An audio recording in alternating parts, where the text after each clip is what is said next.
What's good, everyone, and welcome to the channel. I'm Biggie Sweats, and today I'm bringing you another guide, and that guide is gonna be on, can you guess it, Subtlety Rogue, the all-reigning current supreme spec for Rogue. It is amazing in single target, it is amazing in Mythic Plus, and it is one of the highest DPSs overall in the game right now. You're not gonna go wrong if you're choosing the Rogue. But before we get right into it, make sure you like, subscribe, and comment below to tell me what you like about the video, maybe what you want to see with the channel. Just let me know, and make sure you come and check us out over on twitch.tv/BiggieSweats Monday, Tuesday, Thursday, and Friday. I'll see you there. Oh, Subtlety Rogue. What is it? How good is it? How viable is it? So Subtlety Rogue basically uses a combination of its stealth with its vanish, shadow dance, you know, throwing knives and all of that to create such a damage profile. Always stabbing its enemies in the back.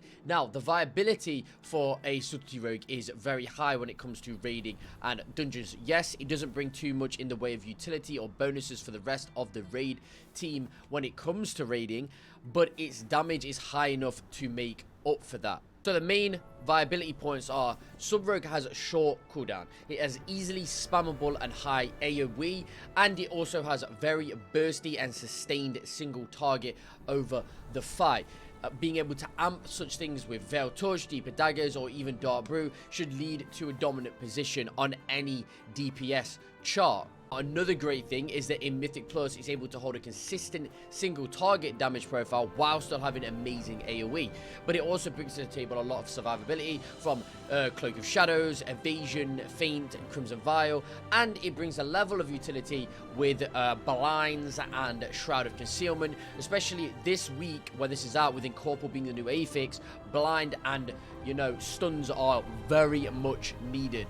So, the first part of the video, as we always do, is going to be stat priority. Now, very short part of the video, but it needs to be covered nonetheless. Now, the Sub Rogue is a little bit different to the Outlaw Rogue in our previous video. It goes agility, of course, agility reigns supreme. Then it goes crit, mastery, versatility, and haste. Now, the reason this build and class favors crit and haste over anything is because in combination with them both, your critical strike, I'll show it on screen, your critical strike, chance for effectiveness on attacks and heals is increased. Of course, that's basically what crit is. However, mastery is such an important part of this class because it relies on its finishers with black powder and among other stuff like eviscerate. So increasing the damage done by your finisher moves by a certain percentage depending on your mastery.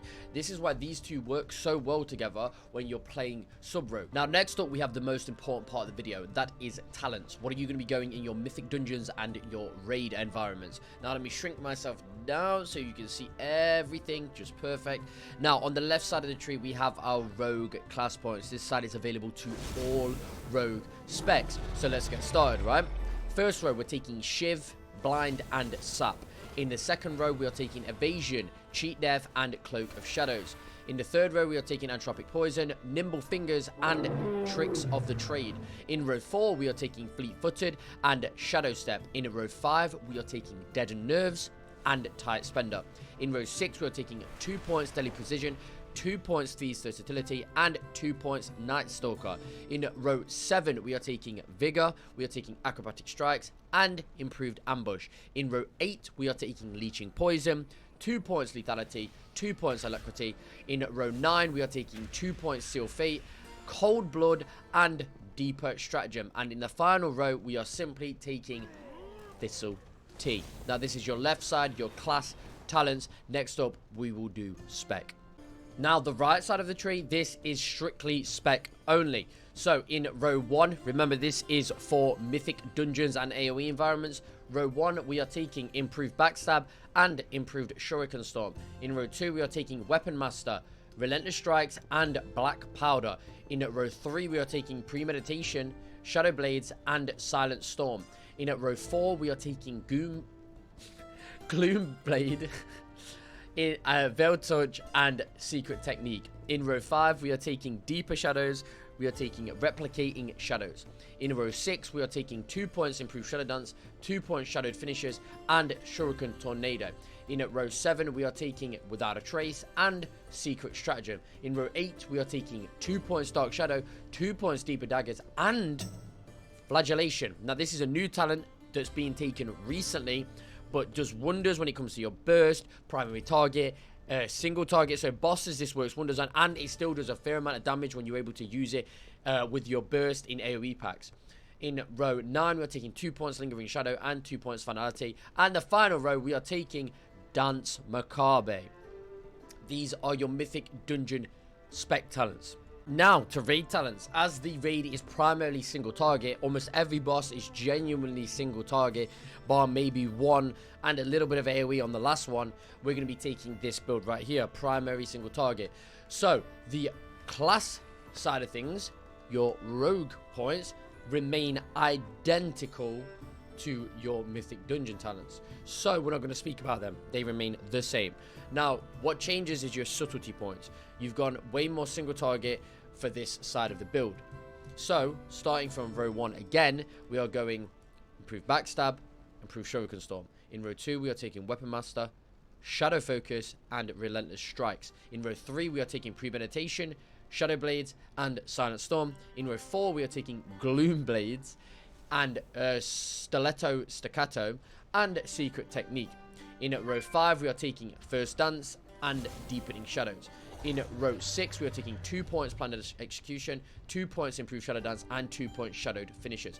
In row 8, we are taking Inevitability, Without a Trace, and Secret Stratagem. In row 9, we are taking 2 points Dark Shadow and 2 points Deep Fingers, and the lovely Flagellation. I actually love using this ability during a fight. Then row 10, 2 points Lingering Shadows, and row 11, we are taking Dance Macabre. These are your raiding single target talents. In any environment where there might be AoE, you are free to use the Mythic Plus build. So next up, we have gems, consumables, and enchants. What you can do to make sure your gear is optimal for raiding and Mythic Dungeon environments, and what you can place on each bit of gear. Now, it is important to note, you don't just want to whack any enchant on any item. Now, let's say you've got a green weapon, you don't want to put the most expensive enchant on your green weapon because you are most likely going to be swapping that out very soon. However, a really cheap enchant might up your damage in the early stages that might be worth getting. Next up, we have your enchants. So, on your cloak, we're going Graceful Avoidance. On your chest, we're going Waking Stats. On your braces, we're going Devotion of Avoidance. On your pants, we're going Fierce Armor Kit. On your boots, we're going Watcher's Loam. Rings, Devotion of Critical Strike or Mastery, if you need it. And on your weapon, we're going Sophic Devotion on both. Now, Sophic Writ also works. It's cheaper, but Devotion is what you want to get. Now, consumables. So, you're going to be want to taking the File of Glacial Fury. Now, this is just basically an AoE proc when you're fighting that does wide damage to the enemies. There is also Elemental Chaos, which swaps between buffs that also works, but it's a little bit better for single target environments. Then there is, of course, Tepid Versatility that brings your versatility up, which is just overall a slight damage increase and a survivability increase. You can also use that. Your food is going to be the Grand Banquet of Kalawuk. Just buy these because your party's going to love you for it, and you're all going to get a nice buff at the start of the dungeon. You're going to be wanting to take Buzzing Runes on your weapons for that crit buff. You're going to be wanting to use a Draconic Augment Rune if you've got them. And of course, your pre-part or mid-fight part is going to be the Elemental Potion of Ultimate Power. If these are too expensive, you can get the cheaper ones or just use an Elemental Potion of Power. Next up, let's talk about best in slot gear. What you should be aiming to get, what you should be aiming to upgrade with the new system, and what are your primary things that are going to up that DPS. Now, of course, let's start by saying aim for the new 4 set, right? That is so important for your character to get because it is just going to be a flat-out DPS increase no matter what. The Sub-Rogue one is not amazing, but it does increase your DPS. Let's say the 2 set increases it by about 4%, and then the 4-piece increases you about 6%. Now, I'll show it on screen what I'm talking about right here, but you should be aiming for it. Not just because the set looks absolutely incredible with Sub-Rogue, but the 2 set, Shadow Dance grants you Symbols of Death for 6 seconds and extends the duration of Rupture about 4. Now, this is just helpful, right? It's just helpful. It's just a little bit of damage increase. It's just helpful. It's nice. And then 4 set is Symbol of Death increases the critical strike damage of Eviscerate and Black Powder by 25%. Now, this is pretty damn good because your spenders will be used so much, especially in dungeons when you're spamming Black Powder over and over again. This is just 25% crit. Bang, bang, whenever Symbol of Death is up. And Symbol of Death is up pretty fast. So, it's just a DPS buff in that regard. Okay, so I'm not going to cover everything, but I'm going to cover, like, weapons and rings. So, weapons, we're going to be wanting the Fang of the Sundered Flame, which come from Sarkareth, the last boss in the raid. Or if you're doing dungeons, the Rot Carved Titanic Shank from Brackenhide Hollow is fantastic. Rings, we're going to be talking Band of the Worm Matron from Neltharian's Lair, or the Ring of Frozen Pain from Vortex Pinnacle, both fantastic ones. Or if you're doing the raid, Onyx Imposter's Birthright and the Tormentor's Siphoning Signet. These rings are going to be fantastic for you, so try and grab these while you can. Now, trinkets, arguably one of the most important things you will ever come across in the game. Now, for your single target, there are 4 trinkets you should be aiming for. Dragonflight Bomb Dispenser comes from the raid. Beacon of Beyond comes from Sarkareth. I've been using this on my Paladin, and it is immense. The damage it can do is astronomical. But from there, we go Elementium of Pocket Anvil, also from the raid, and the Homeland Raid Horn, which is from Uldum. These 4 trinkets shown on stream, you can see how good they are. Aim for these if you're aiming for single target. Now, the AoE side of things, 5 targets or more, you're going to be wanting Storm Eater's Boon. Now, if you're like me and absolutely despise using Storm Eater's Boon and didn't play Season 1, then I would completely ignore this. Completely ignore it. But if you do have Storm Eater's Boon, it is going to remain the best for your AoE burst environments. Now, I'll share the new ones with you. So, I would aim to get Beacon of Beyond. Absolutely amazing for AoE. It is very close to Storm Eater's Boon. And this is accounting for that Storm Eater's Boon is 421, by the way. So if you've got a heroic one, Beacon of Beyond is just going to be better. So, Beacon of Beyond, Chromatic Essence from the raid, Dragonfire Bomb Dispenser, and Homeland Raid Horn. And finally, Neltharian's Call to Suffering. These are going to be the ones you need to aim for if you're going for more of an AoE build or doing some Mythic Dungeons. Again, I'll show you on screen so you can see them. Now, next up is the rotation part of things. I'm going to be showing you on screen the multi-target rotation for AoE. My event tracker is on the right of the screen. You can see everything I'm doing in real time. As you can see, with my current setup, I've just bursted over 300k and maintained over 200k DPS for around a minute of in-game fight. Now, the rotation, I'll go over it and also drop a picture on the screen. The rotation of Subtlety Rogue AoE. Enter from stealth, make sure your poisons are always on Entropic and Nature. Make sure you use Symbols of Death as much as possible. Make sure you use Shadow Blades on cooldown.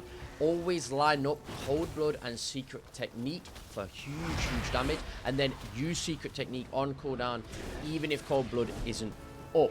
Line up Shuriken Storm with your Symbols of Death on pull. Make sure you Flagellation when at 5+ combo points. Use Shadow Dance as much as possible, but only after Symbols of Death. Use Thistletee if you are low energy to bring that back up. Shuriken Storm on 2 targets or more when you are outside of Shadow Dance, and use Shadow Strike on 2 targets during Shadow Dance or to proc Premeditation. Shuriken Storm is going to be your main builder when you are doing AoE, so it's going to be like when you're outside of like all of the build up and pre-environment, you're going to be using Shuriken Storm, Black Powder, Shuriken Storm, Black Powder, Shuriken Storm, Black Powder in that sort of order. Next up, we have a little bit of the single target rotation. Now, the Subtlety Rogue single target rotation is very straightforward. You're just going to sort of do exactly the same as you did for AoE. You know, be in stealth, have your poisons on, Symbols of Death, Shadow Blades, Cold Blood, Secret Technique. All of that's going to sort of remain the same. But you're going to be using Gloomblade a lot more as your builder, Shadow Strike during Shadow Dance, and your spender is gonna always be Eviscerate. You're never gonna be using Black Powder outside of AoE environments, so it's relatively the same build, but you are building with Gloomblade, you are using Eviscerate as your spender, and the rest of it is just about keeping everything up again, Rupture maintained, and using your CDs as you go. Very straightforward single target build. Now, I do want to say thank you for making it through the video. I hope this helps. These are designed to get people up to date, up to scratch, and doing damage in their Mythic Dungeons or Raid environments. I do really hope this has helped anyone out there. Thank you for taking the time to watch the video. Make sure we like, subscribe, and comment below if there's anything you need. Please let me know. I'm so happy to be back and making content for you guys, so I truly appreciate any support we can get. Make sure you come and check us out over on twitch.tv/BiggieSweats. We play a number of games, MMOs. Currently we're playing through Final Fantasy if you're interested in that. I also have my own guild and raid team if anyone does want to join. We are on Storm Scale. Doesn't matter if you're Alliance or Horde now. But until next time, thank you again. Peace!